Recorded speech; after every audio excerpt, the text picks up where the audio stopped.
Et maintenant à Madame Marie-Noëlle Lienemann pour le groupe CRCE pour 4 minutes, ma chère collègue.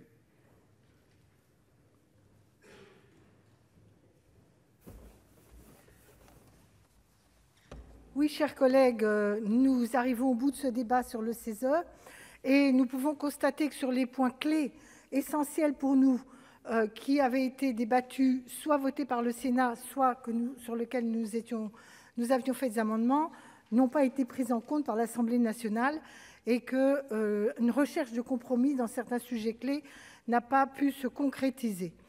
Je prends premier sujet, le nombre de membres du CESE. Oui, nous souhaitons un CESE fort et, Monsieur le ministre, pour que le CESE soit fort, le nombre de ses membres a de l'importance parce que nous sommes de la représentation des corps intermédiaires.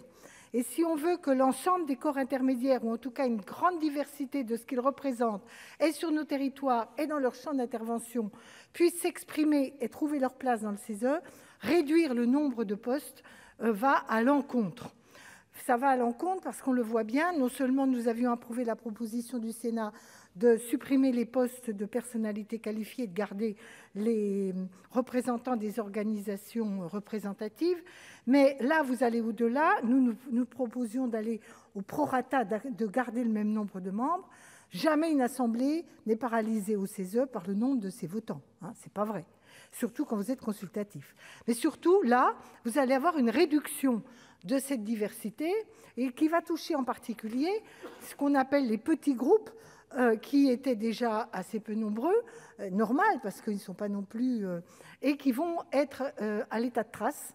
Et puis, il y a des sujets qui sont très peu traités. Il y a très peu de représentants du logement social et du logement général au CESE, par exemple. Ce n'est pas la petite question, quand même. Donc, nous sommes défavorables à la réduction du nombre de membres. Deuxièmement, nous étions hostiles à l'idée du CESE guichet unique en cas d'un avis sur lequel il était consulté pour préparer un texte législatif. Il y a une petite amélioration qui permet qu'il consulte, mais ça, de toute façon, il a toujours pu. La vraie difficulté, c'est que du coup, toute une série de structures, il y en a des inutiles, mais il y en a aussi beaucoup de très représentatifs de sujets très pointus, très professionnels, très concrets, qui vont être chantés, qui vont ne pas pouvoir être réellement entendus. Et globalement, le bilan des courses, c'est que nous considérons que le rôle des corps intermédiaires dans le processus consultatif et législatif est affaibli globalement, comme on a pu l'observer à travers d'autres décisions concernant la remise en cause du paritarisme. Pour nous, c'est une fragilité démocratique.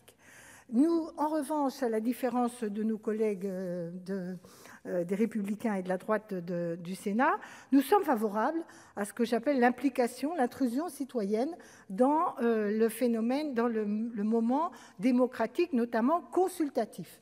Donc nous n'avons aucune hostilité aux conférences citoyennes, au tirage au sort, à partir du moment où le cadre est clair, c'est-à-dire qu'on dit la vérité aux citoyens, qu'on ne va pas leur dire qu'on va prendre en compte tout ce qu'ils vont proposer, comme l'a fait le président de la République, pour aujourd'hui, par je ne sais quelle gymnastique, nous expliquer que la conférence citoyenne sur l'environnement ne sera pas prise en compte par le gouvernement. Donc ce qui doit être clair, c'est que c'est des propositions. Et ce qui n'est pas clair non plus, c'est à qui elles s'adressent. Parce qu'aujourd'hui, la conférence citoyenne, c'est le peuple tiré au sort, théoriquement, et Dieu le Père, le président de la République. Mais la structuration, inutile de vous dire, c'est ironique sur Dieu le Père. C'est notre conception de la Ve République, vous la connaissez, elle est très hostile à ce présidentialisme excessif.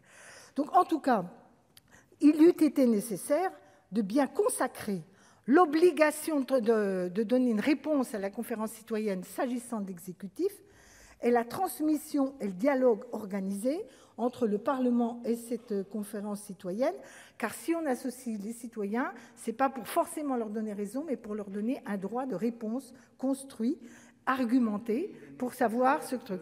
Et donc, je conclus pour vous dire que nous nous abstiendrons sur la motion à cause de ce désaccord sur la conférence citoyenne et l'intrusion des citoyens dans la vie démocratique. Merci, chers collègues. La parole est maintenant à M. Arnaud de Belenet, de l'Union centriste.